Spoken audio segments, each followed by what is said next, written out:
Hi everyone, I'm Joe. Today I'm going to be doing the Under the Influence of Booktube tag. This tag was originally created by Olive from a book Olive. I was tagged to do this by Andrea from Infinite Text. I will link both of their channels in the description box below, of course, and I would recommend you checking out both of their channels because they both do really interesting and very informative videos about various books. And I would like to say thank you to Andrea for tagging me because I have been feeling ever so slightly uninspired to make videos lately. So this tag video is hopefully exactly what I will need to make me making videos on a regular basis again. Hopefully. We'll see in time. Anyway, the purpose of this tag video is very self-explanatory, going by the title, and that is how and in what ways has Booktube affected your reading life and how heavily. There are 10 questions. Some of the questions are a little bit long, so I will be reading them out and indeed looking down at my notepad which I have below me. Anyway, let's get on to the questions. So, question 1 is, what is a fantastic book you have read off the recommendation of another booktuber? And conversely, name a book you were talked out of reading due to a Booktube review.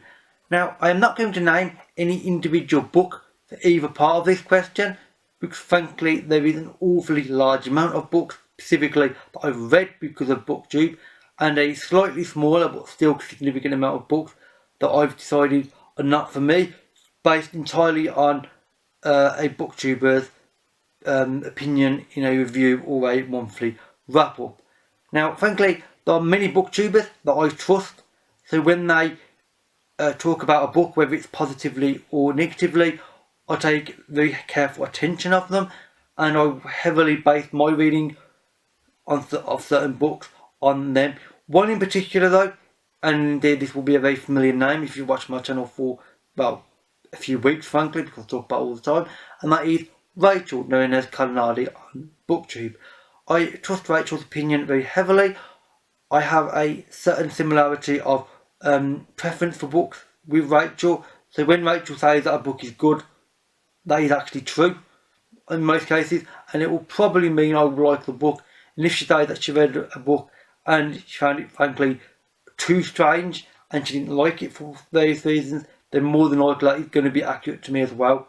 You know, it's not always dead accurate, of course. You know, there'll always be certain things that she'll like, I won't, and vice versa. But on the whole, I do trust Rachel, and I've got into a habit, and it's almost a running joke now, of blaming and thanking Rachel for things on Twitter for when she makes me read a book, which she does a lot actually.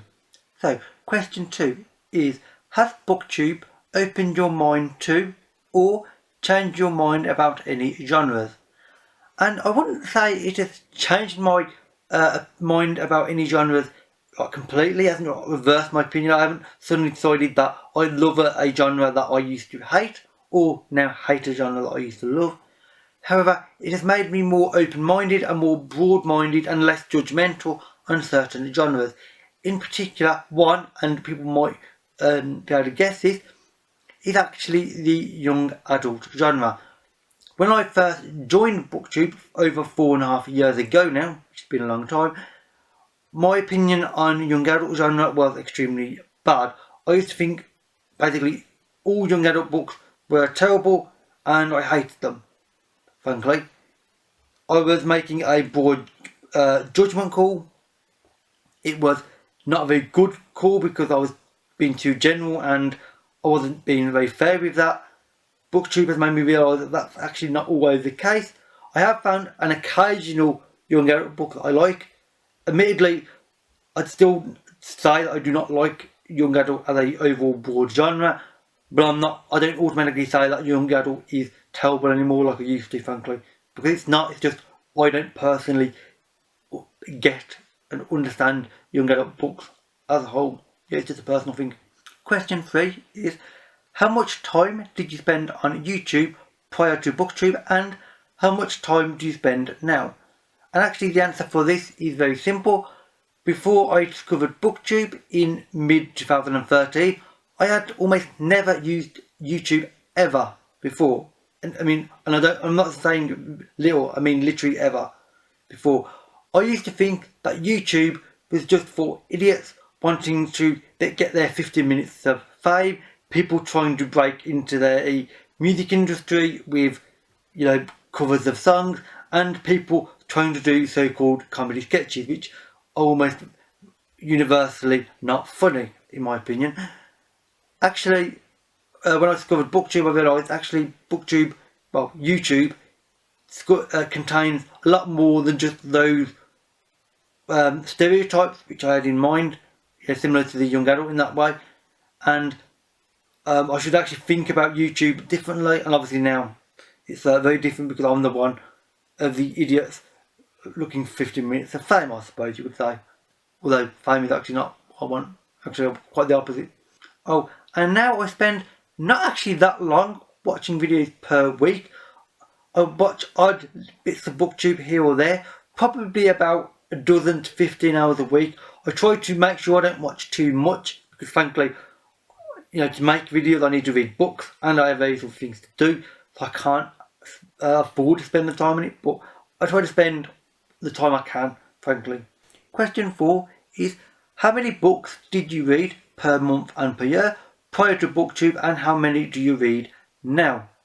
And actually, unlike quite a few Booktubers I suspect who would answer this question, my reading was actually greatly reduced by joining Booktube, because when I joined Booktube I had to read books much slower because I was considering them and debating what I was going to say in videos like this, and this made me read books much slower and read them less close together with much larger gaps, because I was trying to think about what I was going to actually say and try and hopefully make some kind of intelligent comment about, which was frankly debatable.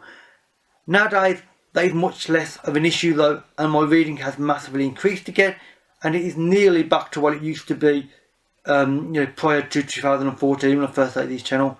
Still not actually that close, but it's closer than it was. And if you know me, you'll know that I do tend to read rather fast and quite a lot. If I actually were to get back to those levels though, it would be noticeable. I can guarantee you, it would be noticeable. Question 5 is, has Booktube affected your book buying habits? And if so, are you pleased or displeased about this?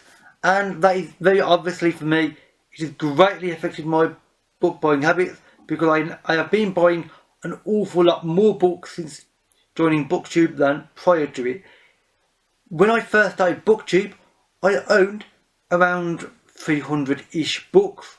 Obviously I didn't count them at the time or anything, but it's around that figure.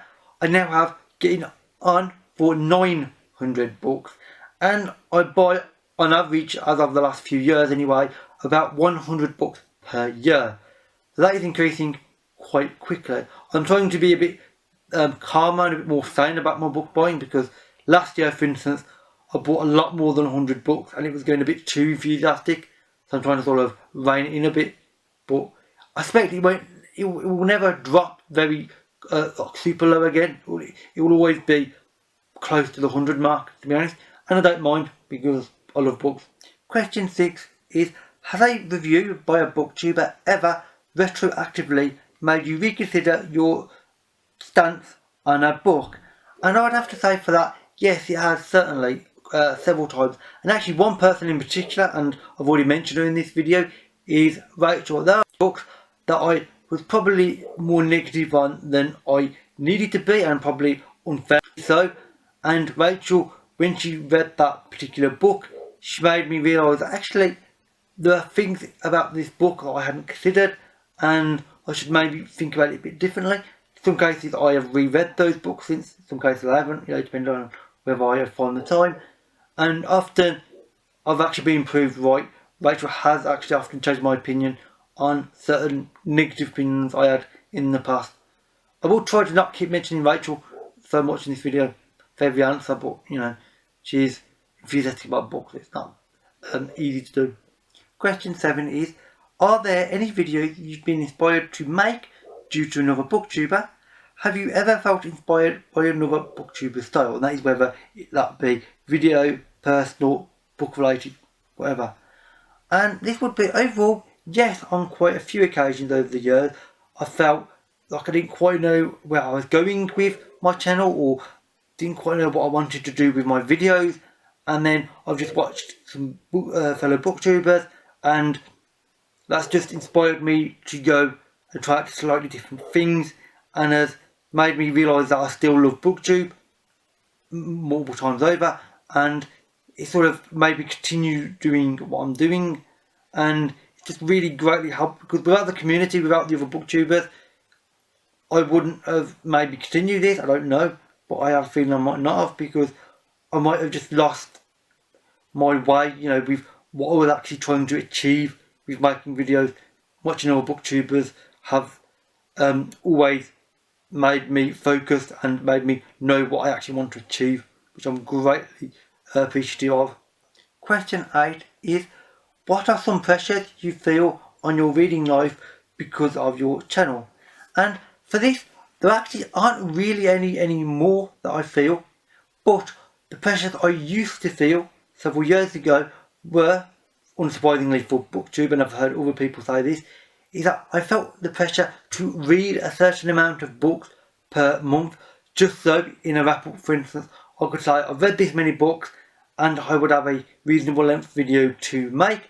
Also, because obviously if I read a larger number of books, I can review more books, or at least I have the opportunity to review more books.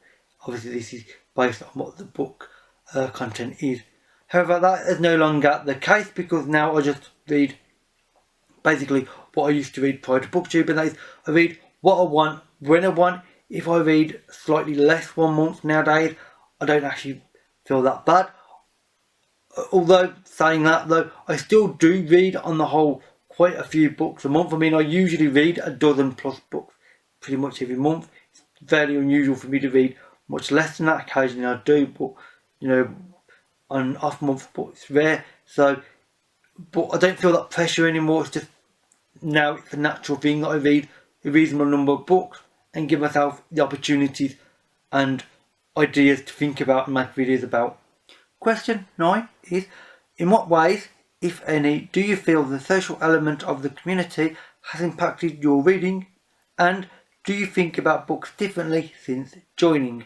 And actually, I used to have more of a different view on this several years ago, because I used to feel, and this is sort of related to the same question, that I needed to read and like certain books, have certain views on certain books, because it was a book that was either popular or just well respected within certain genres, often science fiction, and I feel I had to read them and think about them differently. And when I didn't, which for me is not unusual, because I often have my choice of books is slightly more unusual compared to some booktubers, it used to make me feel like, am I reading these books in the right way? Am I thinking about them in the right way, or the sort of same way as everybody else?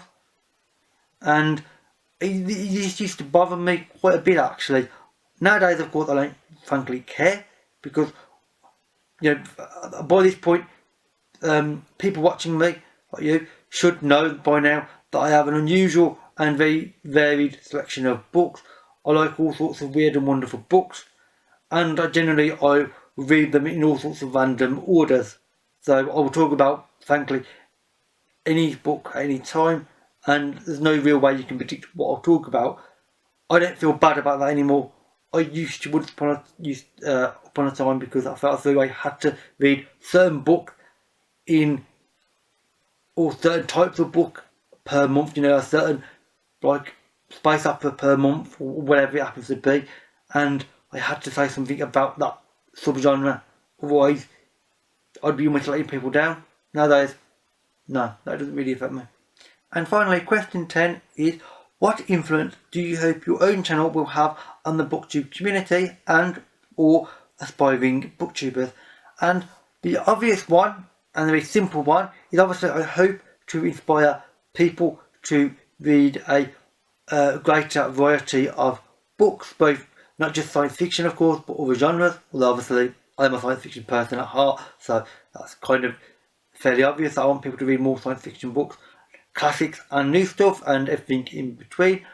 But also, I want people to realise, if you are aspiring booktuber and you are thinking of making videos, that you actually can make videos even if you think that you are subconscious of your physical appearance or of your ability to speak in front of a camera. You can still make videos, because before joining Booktube, like 6 months before, in mid 2013 when I first discovered it, if you'd told me then that in 6 months time you will be making videos and posting them on YouTube so people can see and hear me speaking, I would have just laughed at you and asked how much alcohol you've been drinking today, because making videos and indeed being visible online is something that I have never considered in my life prior to Booktube, and I still even now find it frankly strange. Even making this video, I'm talking now, and knowing that people can see and hear me and comment on me